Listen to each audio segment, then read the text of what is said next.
Hi everyone, it's Niamh here and welcome to my art journaling channel.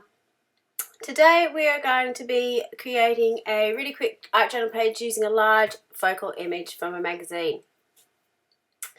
So I'm starting off in my Dina Wakley journal with a cotton rag page, and I'm just going through and gluing down some old text, book text that I had lying around on my page. This is done bits and pieces are torn off from a recent project I've been completing. So I'm just using the gel medium that I've got there that's you can see is getting very empty, and just pasting the book pages over the page. I just wanted some texture and some text sort of peeking through the background. I had no real plan of what I wanted to do on this page. I was just sort of playing up with the scraps that I had. I'm on a real sort of use it up focus at the moment, so if I've got scraps sitting around, I tend to paste them into my journal and then do something over the top of them. So I'd been using these bits and pieces in some ACTs that I had floating around and sort of doing a few different backgrounds like this. Now the book text I've got is very old, so it's very fragile. So you can see it tears really easily, which gives a beautiful texture to the page, but also it's a little bit, while it's fragile, it's a little bit thicker than normal book text, so it gives you some really great texture to the page too. So I'm just going over and making sure everything's glued down really well, and most of the white background has got gel medium on it. So I haven't gessoed this page, but it does have, the gel medium kind of acts like a clear gesso, so you can do different techniques with it, and one of them that, if you've been following my journal for a while, you know I love doing is the ghosting technique, where you just get a wet wipe and wipe it away. So the reason that's working on this page is because it does have that coat of gel medium over the background. I'm able to wipe away the acrylic paint. If I didn't have that, it would stain the page and you wouldn't get that really crisp stenciled image. Sorry, I'm having an issue remembering my words today. With my brush, you can see I've got the burlap page on the other side, so I'm just going in and cleaning off my brush on that page. It's a good way, one, to clean your brush, make sure there's no paint on it, and two, it just adds a bit of colour to it. So I tend to, if I'm working on single pages, sort of add colour to the next page at the same time. So I've just got in now with the second coat, and this colour is Cheddar, and a different stencil. They've got the bubble stencil, and I'm just rubbing a little bit harder to get through. Now I didn't water down that Cheddar paint, it was just the straight paint over the top, and you can see I've sort of got some of that pink or the fuchsia colour coming through from the background.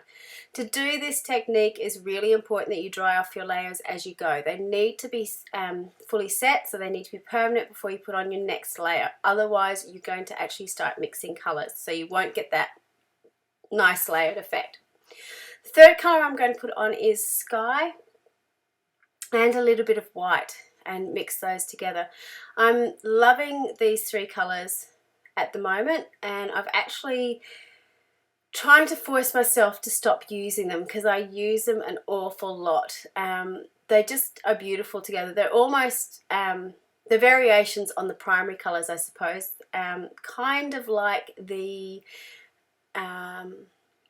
cyan, magenta, yellow that you get for printer. So not the straight red, but more of that pinky tone. And I just really like, it just seems really fresh to me, that colour combination, which I really love. So because I'd sort of lost some of that pink in the background, or that fuchsia in the background, I've gone back in with a little bit more on the edges. I love how that blue just stands out as a contrast. So if you're really into sort of colour theory and colour wheels, this is sort of using two analogous colours, two colours that sit next to each other on the colour wheel, which is that sort of orangey cheddar and the fuchsia colour, and then having an opposite colour contrast against it, which is the turquoisey blue colour.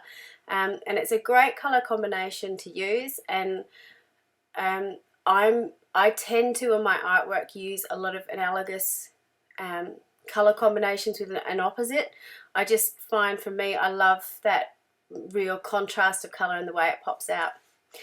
So this is the image that I chose to use. It's a image from a magazine called Teen Breathe. It's sort of a meditation, kind of like a flow magazine, but for teenagers.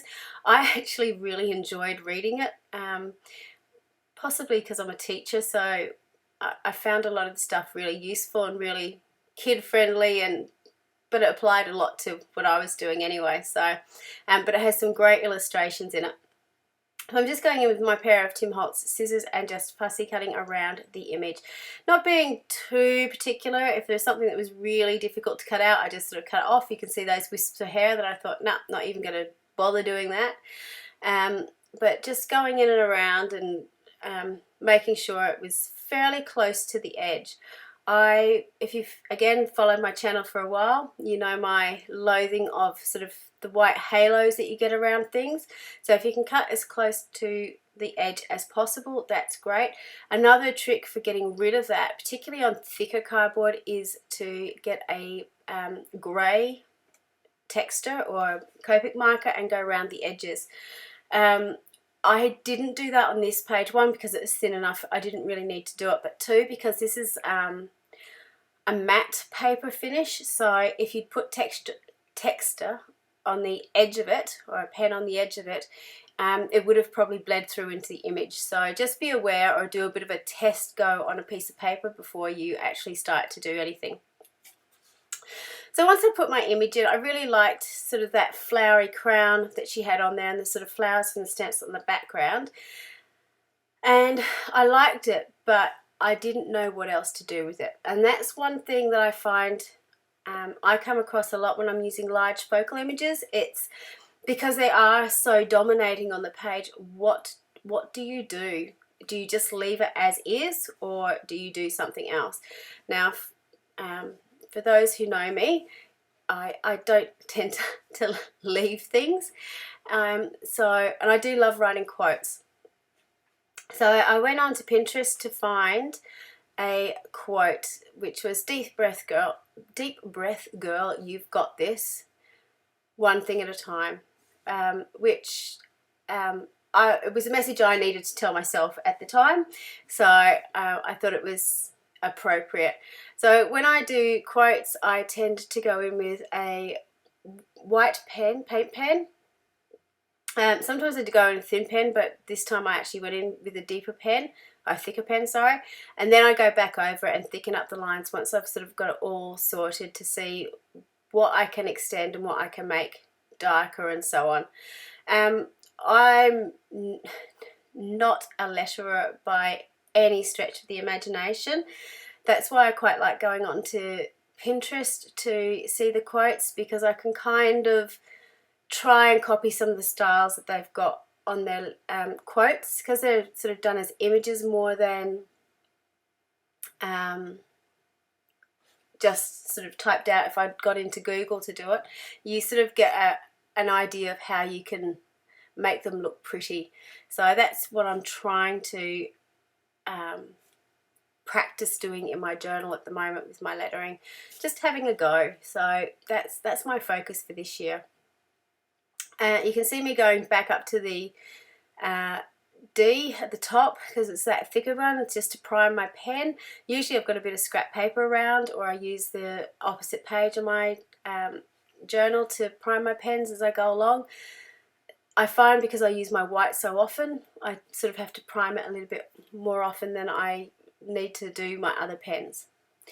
So once I've done that, I was just blotting off the excess and drying it. I've got a real thing that I tend to not wait long enough, and I'll put my hand straight over the top of something and put it into wet paint. So be patient or dry it off as you go. Now, a lot of times when I do lettering, I do like to put a shadow on it. Usually, because I'm writing in blacks, I put a white shadow on it. This time I'm putting a black shadow on it. I didn't use a Sharpie paint pen because I didn't want it to be a really deep black. There was nothing with a really strong black on this page. Even the printing of the girl's hair is actually sort of I would call it sort of a Payne's grey. It's a dark grey colour rather than a black. So by using the Stabilo All pencil, it's just that little bit softer. It's not you can see there's an edge there now against the letters, but it's not overpowering as if I'd used a black pen or a paint marker to do it. So just be mindful when you are doing things like this, what will work with it, what will contrast with it, how is it going to tie in together. So once I've done this, I was considering water activating it to make it a little bit softer, but I decided I'd just leave it with pencil. I quite liked the texture of the pencil on the acrylic paint anyway. It just gave something a little bit extra to the page. So I'm just going in and darkening some of the lines that needed to be darkened, making some of them a little bit thicker so they popped out a bit more. So here's a close-up of the page. You can see that texture on the shadowing from the pencil as well.